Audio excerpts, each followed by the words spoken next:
If your shoulder has been slowly stiffening, and it hurts most at night, and you're finding it harder to lift or rotate your arm, there's a good chance you're dealing with a frozen shoulder. The medical name is adhesive capsulitis, and the frustrating part is how quietly it creeps up on you. 1 month you feel a dull ache reaching for a seatbelt, and a few months later you can barely sleep on that side. In the next few minutes I'll walk you through what frozen shoulder actually is, the 3 stages it moves through, a simple self-check, the 1 clue that separates it from a rotator cuff tear, the home stretches that may help, and the warning signs that mean see a doctor now.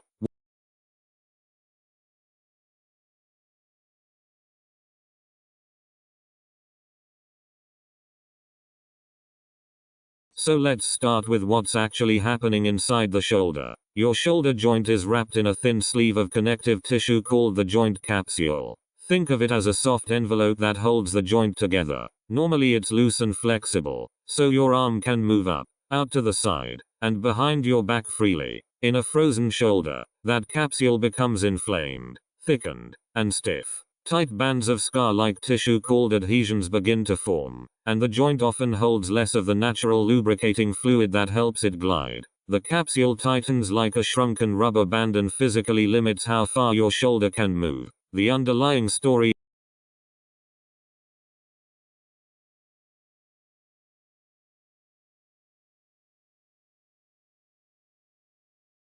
Frozen shoulder rarely flips from bad to better overnight. It usually passes through 3 overlapping stages, though the timing varies a lot from person to person. The first stage is freezing. Pain slowly worsens, your range of motion shrinks, and it's often at its worst at night. This stage can last anywhere from about 6 weeks to 9 months. The second stage is frozen. Here the pain eases somewhat, but stiffness takes over and limits everyday tasks, and this often runs 4 to 6 months. The third stage is thawing, when motion gradually returns, and this can take 6 months to 2 years. Throughout, the pain tends to be a dull, deep ache rather than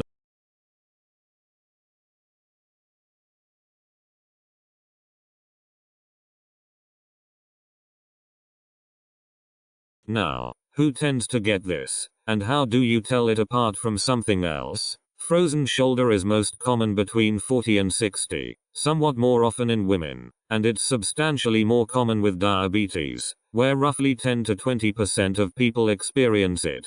Thyroid problems and a recent period of not moving the shoulder, after surgery, a fracture, or a sling, also raise the risk. Here's the self-check clue that helps most. The problem it's most often confused with is a rotator cuff tear. The trick is the difference between active and passive motion. Active means you lift your own arm. Passive means you fully relax and let someone else lift it for you. With a frozen shoulder, the arm stays blocked even when someone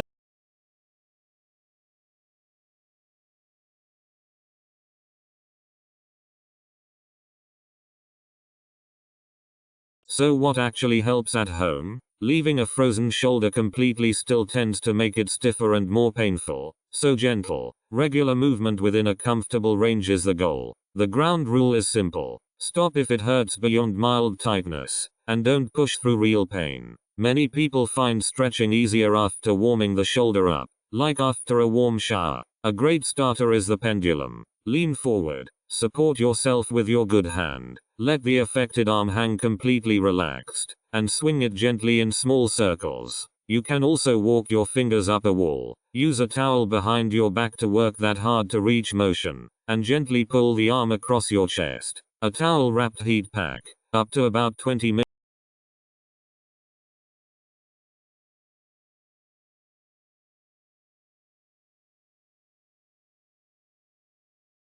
Before we wrap up, here are the red flags that are not just frozen shoulder and deserve prompt attention. Sudden severe pain, swelling, or a visible deformity right after a fall or a blow can mean a fracture or dislocation. Fever or chills with a hot, red, swollen shoulder can signal a joint infection and needs urgent care. Numbness, tingling, or weakness running down the arm may point to a nerve problem in your neck rather than the shoulder. And severe, rapidly worsening night pain, or stiffness that simply won't improve, is worth getting checked. So to sum up, if your shoulder is slowly stiffening, hurts most at night, and stays blocked even when someone else lifts it, Frozen shoulder is worth considering. Gentle movement and heat